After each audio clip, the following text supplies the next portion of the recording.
In the year 567, a servant girl stood before the king of the Franks. She had no title, no land, no family name worth mentioning. She had been born into servitude, a slave in the household of a Frankish noble, worth less in the eyes of the law than a horse or a field of grain. Her name was Fredegund. The king's name was Chilperic. He was one of the most powerful rulers in Western Europe, lord of a kingdom that stretched across what is now northern France and Belgium. He looked at her, and something happened. Within months, Chilperic had divorced his first wife, had his second wife, a Visigoth princess named Galswinthe, strangled in her bed and married Fredegund, a slave girl. Queen of the Franks. What followed was one of the most extraordinary and brutal reigns in the history of medieval Europe. Fredegund would rule, first through her husband and then in her own name, for over 30 years. She would order murders, command armies, survive assassination attempts, and outlast every enemy who stood against her.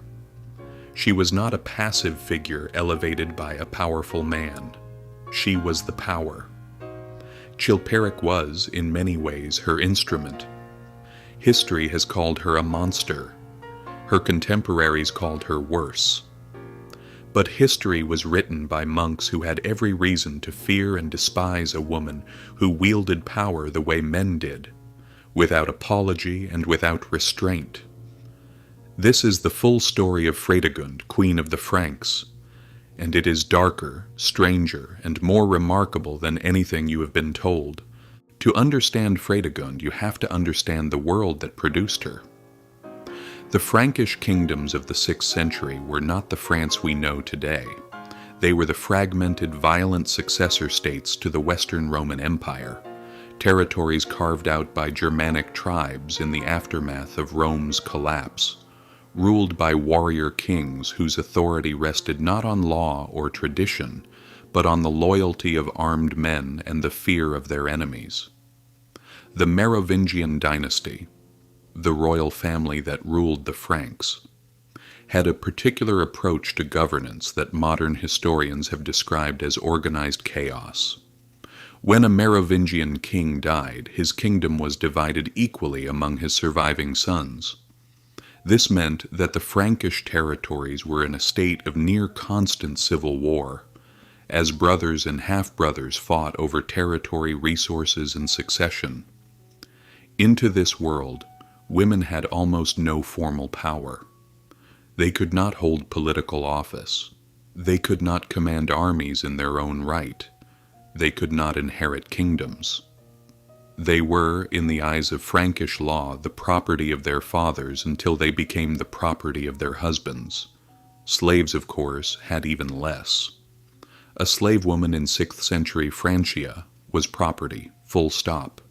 She could be sold, beaten, or killed at her owner's discretion. She had no legal personhood. She had no recourse. Fredegund was born into this category, the very bottom of a society that was already brutal by any standard.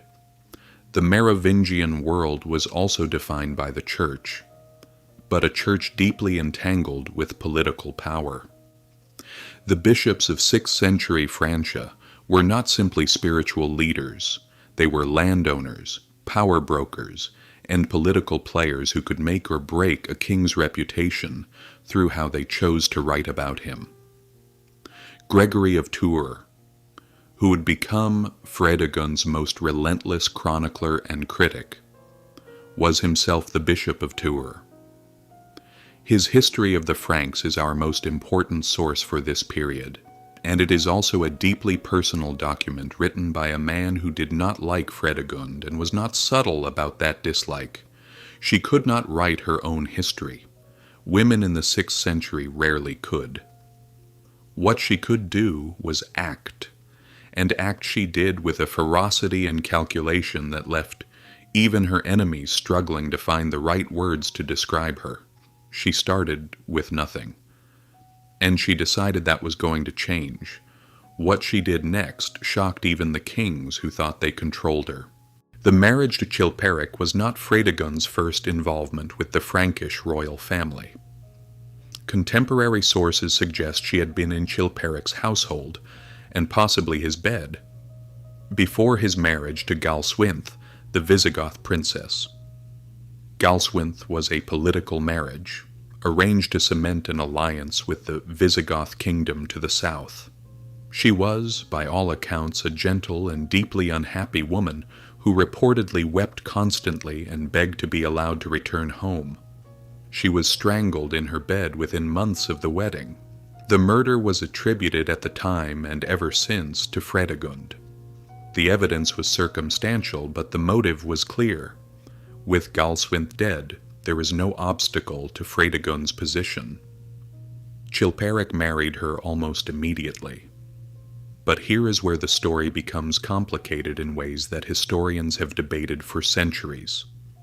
Galswinthe's murder set off a chain of events that would consume the Frankish kingdoms for decades.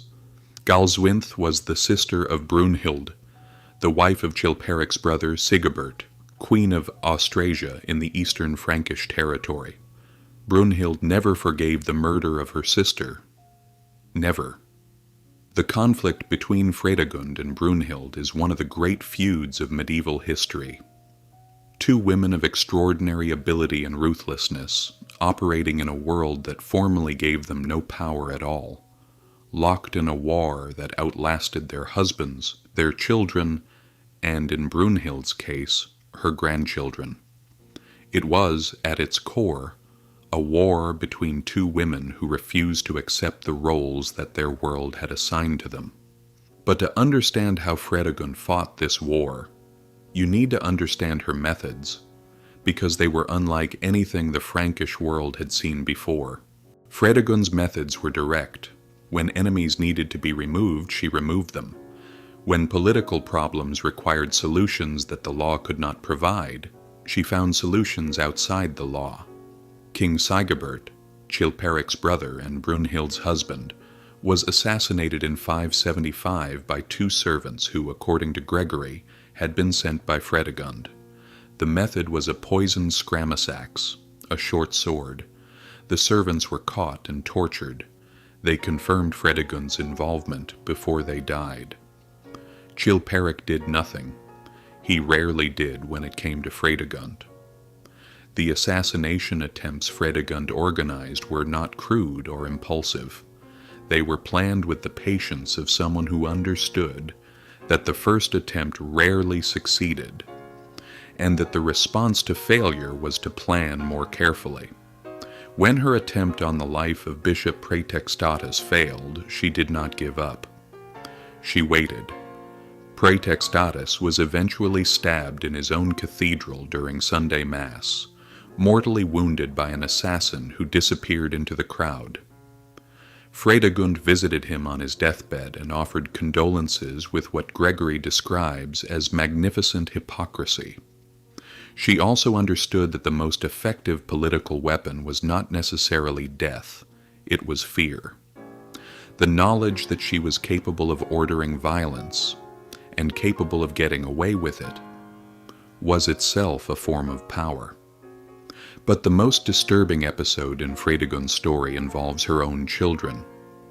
Her stepson Clovis, Chilperic's son by a previous wife, and a potential rival to Fredegund's own children, was accused of witchcraft after two of Fredegund's sons died of illness. Under torture, Clovis's alleged lover confessed. Clovis was arrested, imprisoned, and died in custody. Officially by his own hand, unofficially by Fredegund's order. Her own son Merovech, who had committed the unforgivable crime of marrying Brunhild in secret, was hunted across the kingdom by forces that everyone understood were directed by Fredegund. Merovech died, again officially by suicide, in 578. In 580, two of her young sons died within days of each other, victims of an epidemic. Fredegund was genuinely devastated, but her response to grief was characteristic. She looked for someone to blame. She accused several people of witchcraft and had them tortured and executed. Grief, in Fredegund's world, was a weapon too. Stop for a moment. Because what I'm about to tell you next is the part that changes how you see everything that came before. In 584, Chilperic was assassinated, and everything Fredegund had built was suddenly at risk. In 584, Chilperic was killed by an unknown assailant while returning from a hunting trip. He was stabbed twice, once in the stomach, once in the throat. He died almost immediately. The murder was never solved. Many historians believe the assassination was carried out by agents of Brunhild or of the Frankish nobility. Some have argued that Fredegund herself ordered it, though her motive is less clear than her other crimes. What matters is what happened next. Fredegund was pregnant at the time of Chilperic's death. She gave birth to a son, Clothar, shortly afterward. This infant became, in the eyes of Frankish law, the king of Neustria, and Fredegund became his regent. Formal power. For the first time in her life, power that the law itself recognized. She was formidable. She managed the complex politics of the Frankish nobility with considerable skill, maintaining her son's claim against the challenges of rival nobles, and above all against the continuing threat from Brunhild and Austrasia. She negotiated alliances, she managed the church, she conducted military campaigns. The regency years revealed capabilities that her earlier career had only hinted at. She understood that the nobility of Neustria needed to be managed rather than confronted. She made strategic marriages, distributed honors and land grants, and built a coalition that kept her son's kingdom intact through years of external threat. She also understood the church in ways that Chilperic had not. Where Chilperic had antagonized the bishops, Fredegund took a different approach, not because she was more pious, but because she was more pragmatic. The church controlled the literacy of the era, the records, and a significant portion of the land. Working with it was more useful than fighting it.